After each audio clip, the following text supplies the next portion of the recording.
औरत मैनू कहन लगी कि इनू SDO नूं मिल। मैं कहा मैं काम नहीं करती। कहती अगर तू नहीं ना करती फिर तेरे को असीं करवा लैने आ।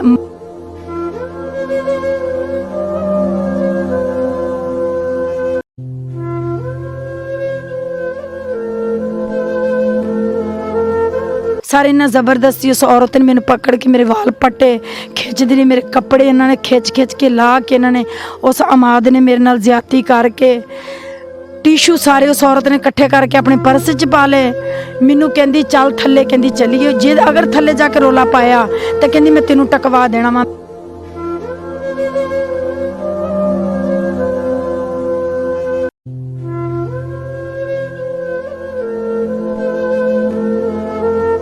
तीन दिन मैनू पुलिस ने अपनी हिरासत दे विच रखिया, मैनू वाशरूम तक नहीं जाण दिंदे सीगे।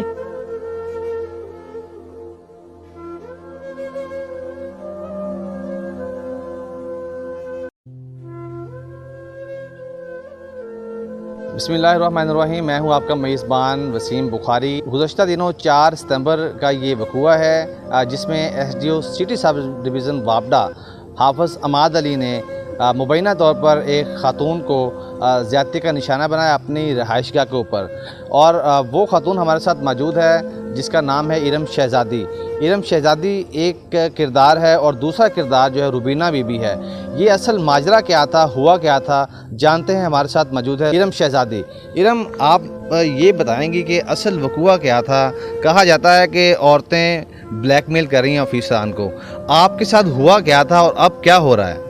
सर मैं अपना ना बिजली का बिल लैके गई, मेरे हसबैंड फौत होए सीगे तो ना मीटर साडा उतर गया सीगा। मैं 2-3 दफ़ा लैके इन्हां कोल गई हाँ बिल। इन्होंने कहा जी बीबी शाम नूं तुसीं राबता करियो, मैं कोशिश करांगा, शाम नूं राबता करियो, मैं कोशिश करांगा। मैं इन्हां नाल कोई राबता नहीं कीता। मैं इत्थे दवाई लैण वास्ते बच्चे दी आई बैठी सीगी हॉस्पिटल विच, ते इत्थे रुबीना नाम दी औरत एक मैनूं मिली ते उन्हें मैं बस अपने हसबैंड नाल गल कर रही सी। मैं कि वो तो मीटर नवां नहीं भी अपना पुराना नहीं ला के दिंदे, हो सके तुसीं कोशिश करो कि आपां नवां मीटर लवा लीए।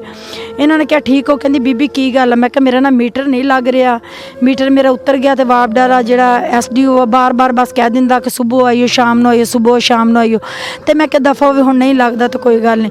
वो कहंदी कि मेरा बहुत अच्छा उन्हां नाल तल्लुक आ, बीबी तू इद्दां कर मेरे नाल, मैं तैनूं शामी फ़ोन करांगी, तू आ जी आपां उत्थे बह के SDO दे जिहड़ा मैं तेरा ना मुतालबा जिहड़ा बिल दा होएगा मैं तेरा कर देंगी, तेनूं मीटर लवा देवांगी, होर दस। मैं कहा बाजी तेरी बड़ी मेहरबानी। ये मैनूं लैके SDO दे चबारे दे उत्ते चल गई, अलमाइदा दे पिछली साइड ते सीढ़ियां चढ़दियां उत्ते। जदों मैनूं इस औरत ने फोन किया रुबीना ने, ये फौरन नहर ते खड़ी सीगी, ये लैके मैनू उत्थे चबारे ते चल गई। और जिहड़ा अमाद आ SDO साहब वो अगे खड़ा सीगा, उन्हें सानू उत्ते चबारे ते लैके गया, होर कोई बंदा उत्थे नहीं सीगा, कल्ली औरत मैं ते अमाद सीगा। इन्होंने थल्लों दरवाज़ा लॉक कर दिता, लॉक करके चाबी लैके उत्ते आ गया। इन्हें सानू पानी पिलाया। मैं कहा सर मेरा हुण ते मीटर दा कुछ कर दिओ। कहंदा बैठ बैठ, टेंशन लैण दी तैनूं जरूरत कोई नहीं, मैं तुहाडा मीटर बिल्कुल ठीक कर देना, सुबह तुहाडा मीटर लग जाएगा। औरत मैनूं कहण लगी कि इनू SDO नूं मिल। मैं कहा मैं काम नहीं करती। कहंदी अगर तू नहीं ना करती फिर तेरे को असीं करवा लैने आ, मार के असीं कहंदी जिहड़ी बाहर नहर चलदी तैनूं इत्थे सिट देंगे।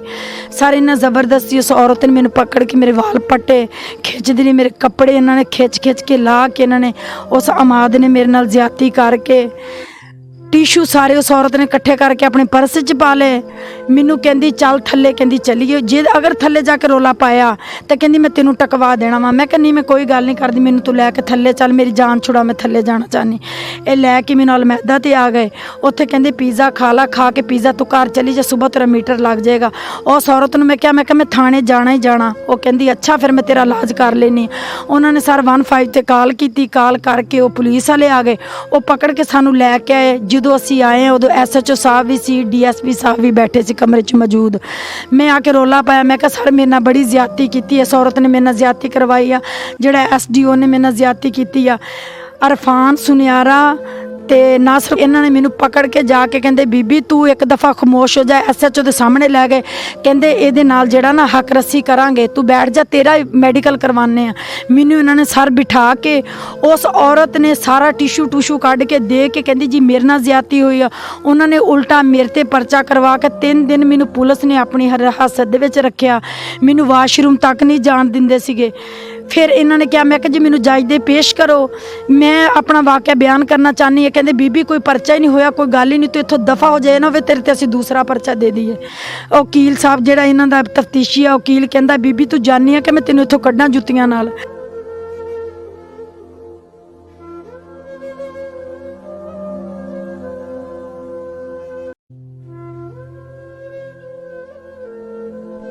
फिर इन्होंने मैं जज के आर्डर लैके आई हाँ, जज के आर्डर लैके आई हाँ, इन्होंने मैनू बिठाते SHO ने कहा बीबी सुबह आई।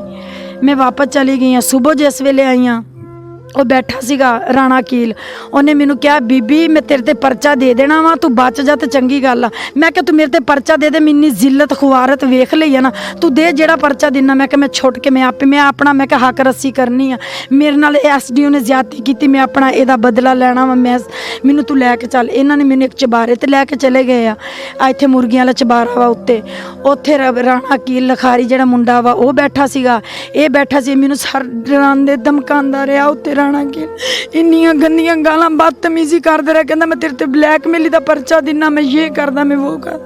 सर मैं इन्नी औखी जान छुड़ा के मैनू फिर लैके DSP को आ गया।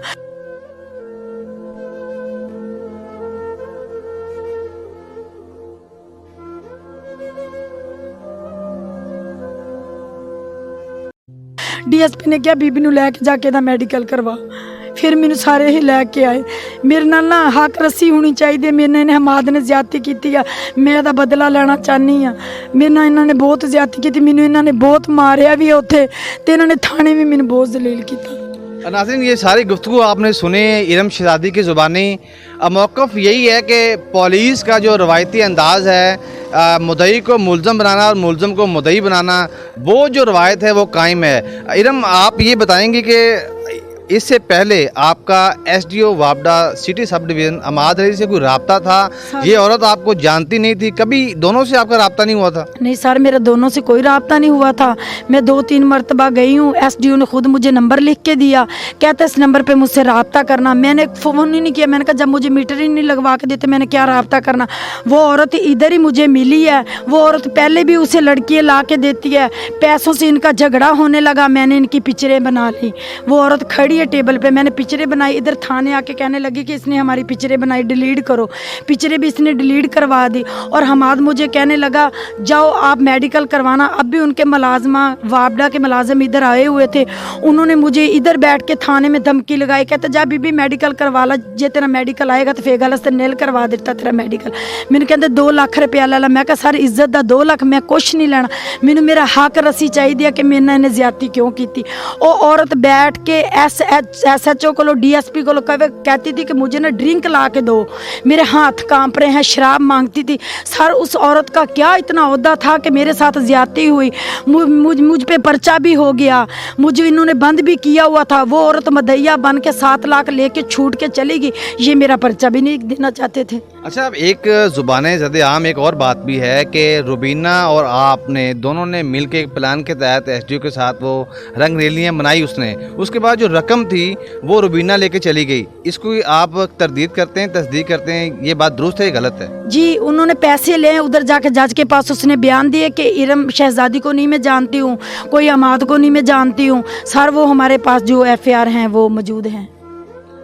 जी नाज़रीन, यहाँ पर ये इरम शहजादी मेडिकल करवाने आई हुई है। सुबह तकरीबन 9 बजे से लेबर रूम में मौजूद थी, लेकिन इसका मेडिकल नहीं हो पा रहा था। मुबैना तौर पर बताया जा रहा है कि मनपसंद की जो डॉक्टर है उससे मेडिकल जो है वो करवाने की कोशिश की जा रही है बाअसर लोगों की जानिब से, ताकि वो नील आ जाए। लेकिन इरम शहजादी ने इंसाफ का भी मुतालबा किया है। इदारे जो हैं इंसाफ फराहम करने वाले वो मुतहर्रक होने चाहिए, इनको इंसाफ मिलना चाहिए। असल हक़ाइक़ क्या है इस बारे में तमाम बातें आपके सामने रख दी गई हैं। अब इसका फैसला जो है वो क्या होता है वो जो मेडिकल रिपोर्ट आने से बाद ही पता चलेगा कि असल हक़ाइक़ क्या हैं।